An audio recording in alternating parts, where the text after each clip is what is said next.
Hi, everybody. Thank you, James, for this introduction. So my name is Romain Ragonnet. I'm working at Monash University with James, and I'm an infectious disease modeler.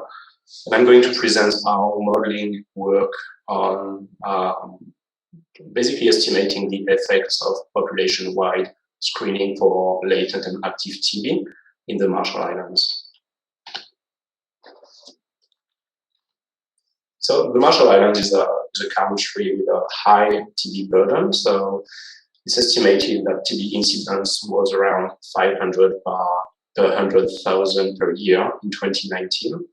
And a few years ago, the country conducted a very ambitious screening program. And this included first an intervention in Ibai in 2017, which consisted in active case finding, including active TB only, but covering around 85% of the adult population. And the following year, an even more comprehensive intervention was implemented in Majuro, and this was including both active and latent TB and covered around 80% of the entire population. So these interventions have been completed around 3 to 4 years ago, but we still don't know, of course, what's going to be the long-term effects of these programs. So what we wanted to do is trying to use mathematical modeling to estimate the long-term effects of these interventions, but also looking at what if we replicated these interventions in the future. So we're also looking at similar interventions that will be repeated periodically in the future in the Marshall Islands.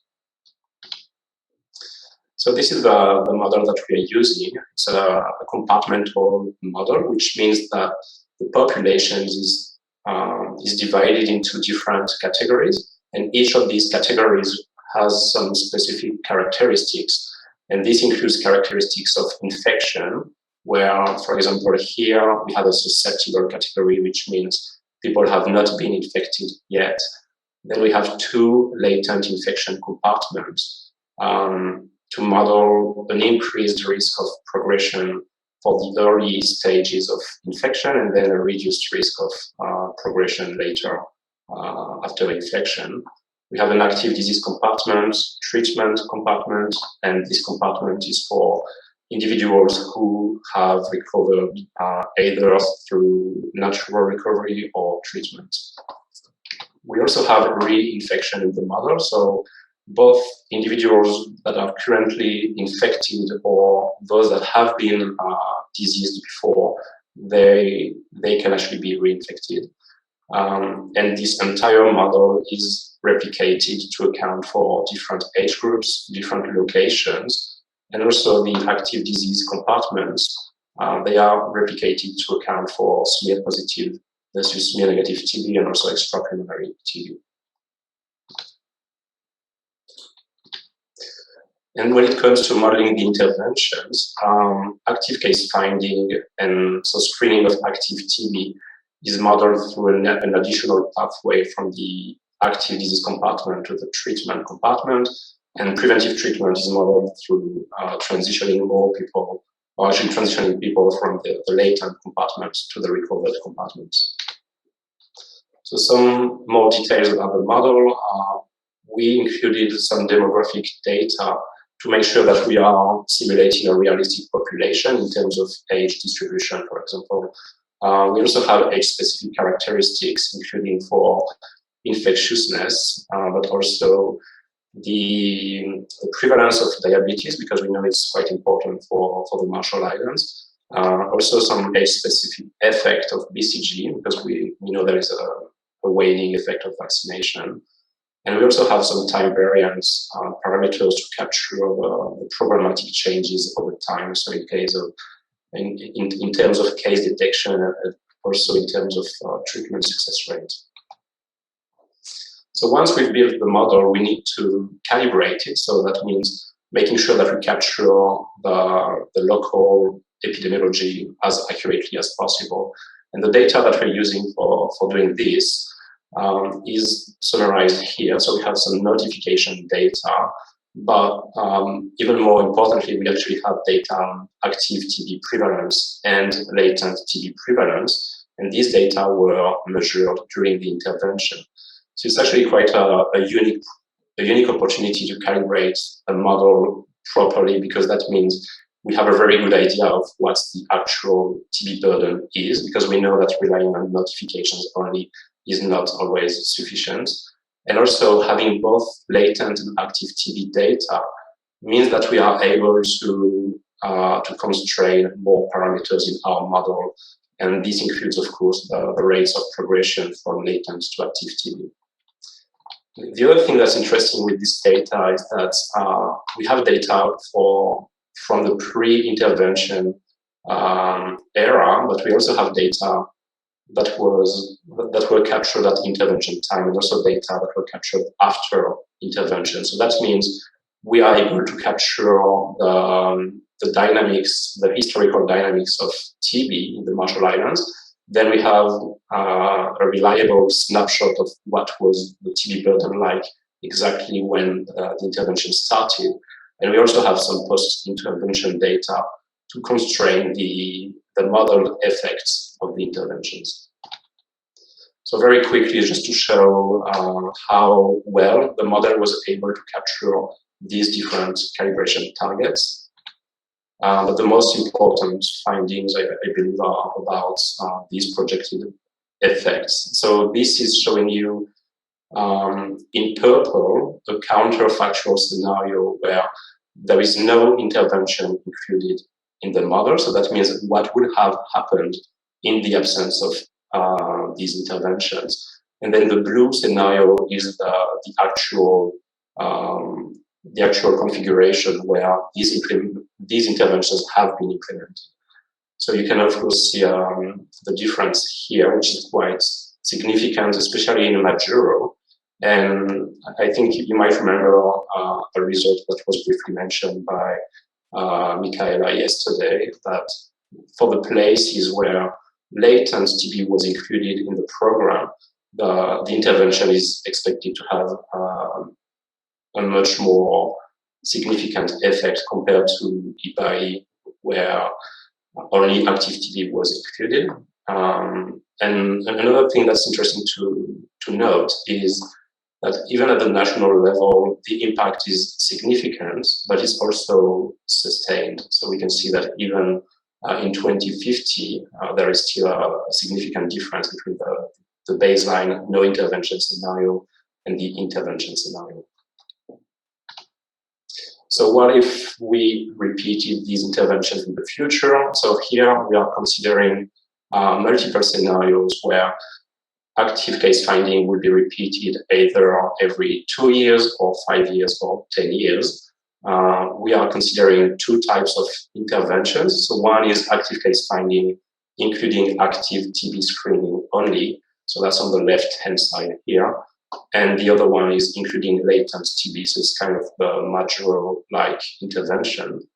And there are some very significant findings here. So one is that, again, including latent TB does make huge difference in terms of projected effects. Then something that was, of course, expected is that if we screen more often, the impact is expected to be much higher. But then in terms of the ability of these interventions to achieve the NTB milestones and targets, we can see that the model is predicting that even in the current situation, that means considering the past interventions but no more ACF in the future, we estimate that the Marshall Islands will achieve the 2025 milestones in terms of TB incidence, and would be quite close to achieving the TB mortality milestones for 2025. In terms of the longer term targets, so 2035, what we can see is that only the scenarios including latent TB infection screening may be able to achieve the longer term targets. So these are exactly the same results, but just using a log scale. And this is to be able to visualize the pre-elimination threshold which is defined as 1 new case per 100,000 per year. But in the context of the Marshall Islands, that basically means half a person having TB every year. So it's basically equivalent to elimination. And you can see again that the scenarios including latent infection might be able to achieve pre-elimination in the next decades. And maybe around 2030, 2035, if we screened every 2 years, and around 2045 with a screening every 5 years. So there are some important limitations with this work. So first, we did not capture the more indirect effects of the interventions. So for example, there has been some training going on for the local healthcare providers, but also some equipment that is still in the country and that can still be used. So, and we are not capturing these long-term effects. We do not include any costing. We know that these interventions are extremely costly, but we also know that they should be able to save a huge amount of costs in the long term. So that might be interesting to assess this trade-off. And in terms of more practical issues, of course, when it comes to repeating latent infection screening, this raises some major questions, including how do we interpret positive tests in individuals that have been previously treated. So this suggests that scenarios like 2-year cycles might be too optimistic at the moment with the existing tools for screening, but I guess this is also a very strong call for developing more accurate tools for identifying latent infection. And in conclusion, what we've shown is that the existing interventions should have some significant and sustained impact, both on TB incidence and on TB mortality. We're also demonstrating that it might be possible to achieve pre-elimination in the next 10 to 20 years if the Marshall Islands implemented the same interventions again in the future. And maybe some broader messages that could be applicable to other studies, or even a message maybe for global TB control. What we're suggesting here is that only using existing tools may be sufficient to achieve TB pre-elimination by 2035, including in highly endemic settings. And another thing that we've observed during this study, and which is of course not new and not unexpected, is that all of these projections are sensitive to input parameters like TB reactivation rates or the risk of reinfection after treatment. So any work looking at these parameters would be of course very critical. So I'm done with these findings, but I just wanted to come back to the very interesting discussion that was initiated yesterday by Katie about how to incorporate TST reversion in TB models, and the observation that most TB models so far have not considered this explicit reversion pathway. And I guess what was suggested by Katie yesterday was perhaps to add this kind of flow from a latent compartment to a susceptible compartment. But I'm actually not convinced this would be a better model than what's being used at the moment in the TB modeling community, because if we did that, we also have to keep in mind that a latently infected population, surely they have a risk of reinfection, but we also know that this risk is reduced compared to the susceptible population, just because infection provides some partial immunity.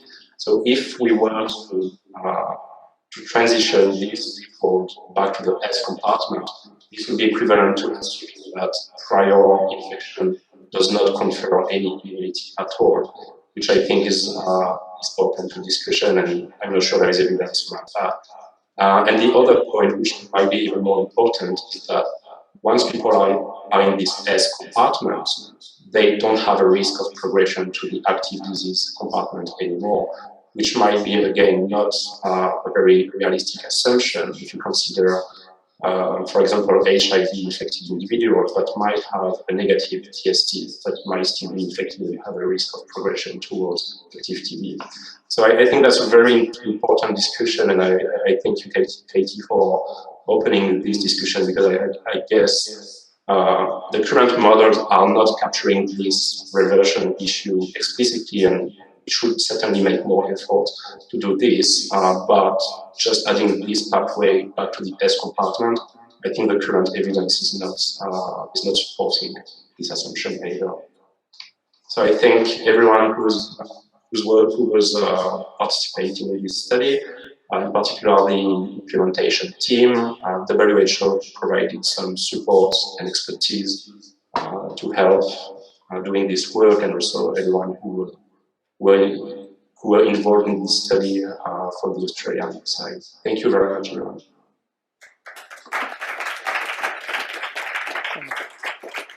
Thank you, Romain.